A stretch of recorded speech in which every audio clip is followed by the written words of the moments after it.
Happy New Year, everyone. It's good to see everyone again after 2025.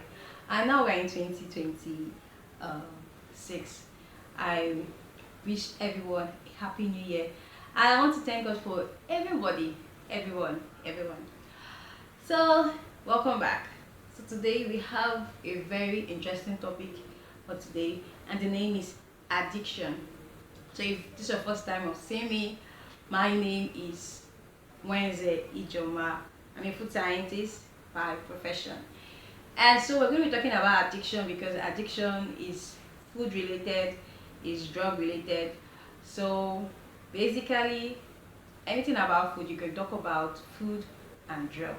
Yes. So but today I'm going to be limiting my discussion to drug.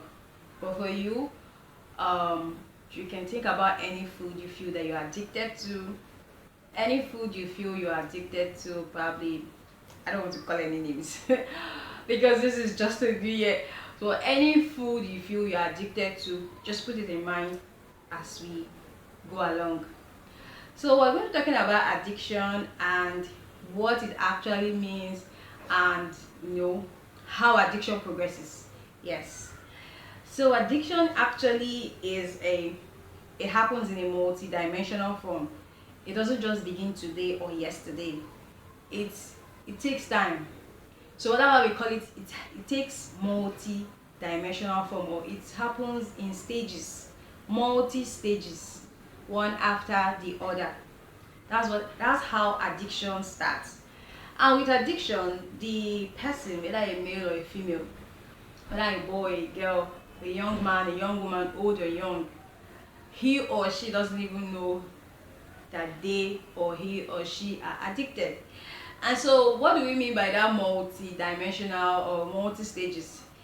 It's, for instance, you're having headache or you have back pain, so you go to the drugstore or what we call chemist or the pharmacy, and or you go to the hospital and you are prescribed a drug by the pharmacist in the hospital, and so you actually use it. You use the drug that was prescribed to you, and after you use the drug, after some time after using the drug, you stop using it. You've actually used the drug, and the drug has actually served its purpose. So so remember, we say addiction begins in multi stages. So you've actually used it and that's it. So you now decide to probably use it progressively to intermittently. What do I mean by intermittent? If you've heard of intermittent fasting, what is intermittent fasting, for instance? Let's link it to this, what we are trying to define. So intermittent fasting, for instance, you just skip your meals. If this is morning, from morning to 12, you can skip your meals, then eat your lunch or by 1. Then you can just take water, lemon juice. Then later on, you eat stop eating by, let me say, 4 or 5. Some people stop eating by 8, depending on your window of fasting. And so when you do that, you will now not eat again till the next day. So when drug, sometimes you use it progressively from the normal way it was used, then you go on to use it, like, how would I put it? You use it, yeah, you use it once in a day. Just very intermittent fasting, you eat probably once a day, but not you eat once a day, but you have various things you're eating from that 1 to 4 p.m. Then you stop eating. That's what intermittent fasting is. So for the drug, you just use it once a day, then you do other things. So it has actually progressed from the normal use to intermittent use. Then it begins to progress to daily use. What do you mean by daily use? What are the things that you and I do daily? We don't when you wake up in the morning, it's not by our power, right? But when you wake up in the morning, you shower, you brush, it's like a routine. So when you now begin to use the drug, the user, not you and I, the person uses the drug morning, afternoon, and night, like it's breakfast, lunch, and dinner. Like it's normal. It's now a routine. It's now progressing. It's happening in stages. These things we are describing does not really happen in a week's time. It might not really happen in a month's time. Maybe let's give it 3 months, 3 months, 6 months. So it now becomes like a daily use. I mean, if the person is not using it morning, afternoon, and night, you know, he or she will not get themselves. So from there, how many of us know when South Africa got independence? Or remember when Ghana as a country got their independence? So it gets to a point where the person becomes dependent instead of independent. Initially the person was independent, but the person now is now dependent. Why? Because there's a wire, there's a mechanism with messages that has been sent to the brain that the brain is not happy, but I mean, if it's good for you, it's also good for me. So the message has been registered. So the brain will keep sending signals and information like, Omo, you are now dependent on this. You're not going to be independent of it anymore. You are now dependent of it. You know, for Nigeria, it was 1960. So the person now is now, you see, when the person becomes dependence on it, this is where full-blown addiction comes in. Full-blown addiction, now it's frequent. Let me give you an instance. For instance, someone wakes up in the morning before you brush your mouth. I'm giving you an instance. So just imagine you are using food as an instance. Oh, so you wake up and you decide to smoke. When you smoke, you smoke, I don't know how many packs, but let me say you smoke 2 packs. Then you have breakfast, then you need to smoke. Then you have lunch, then you need to smoke. Then you have dinner, I don't want to call it packs, then you need to smoke. Some persons will be like, okay, let me not smoke before going to bed, because when I wake up in the middle of the night to wee, I'm going to still smoke. So it's now like, it's now regular.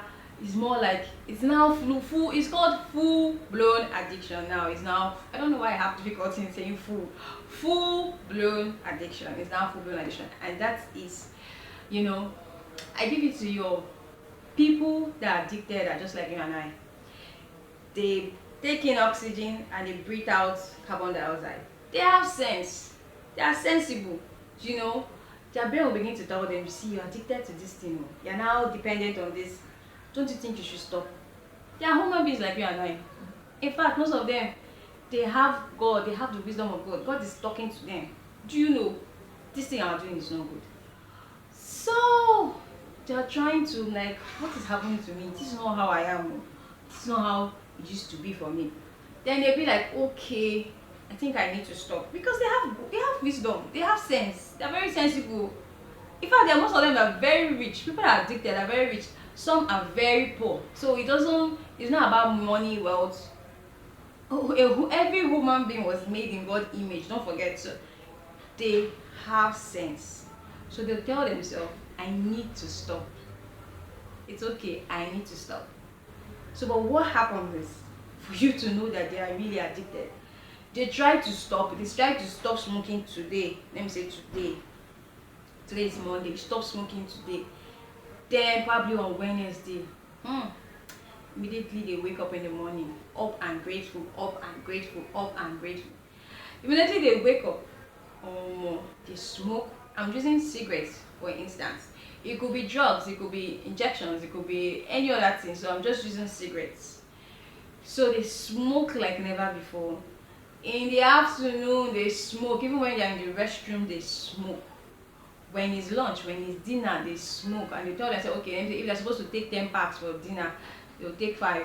Then because you wake up in the night, you still do that, you still smoke a little bit. You still smoke a little bit, then you go to bed and wake up again. Now they're trying to stop, but they see that they relapse. Instead of them to be able to progressively stop, no, they will aggressively continue. Just to know that how, when someone is really addicted. Guys, everyone who is addicted is just like you and I. They're walking the streets of wherever city they live in. You know, it could be drugs, it could be food. Some people, I know, just for jokes, they'll say they're addicted to makeup. Some people are addicted to nails, eyelashes, or whatever you're addicted to. Some people are addicted to perfumes. They can't go out without perfume. Why? Because they're trying to help the world. They want to smell nice so that people will be like, oh, this person smells nice. You don't smell bad. Yeah. People are addicted to so many things. But the important thing is for you to know that you are not alone. You are not alone.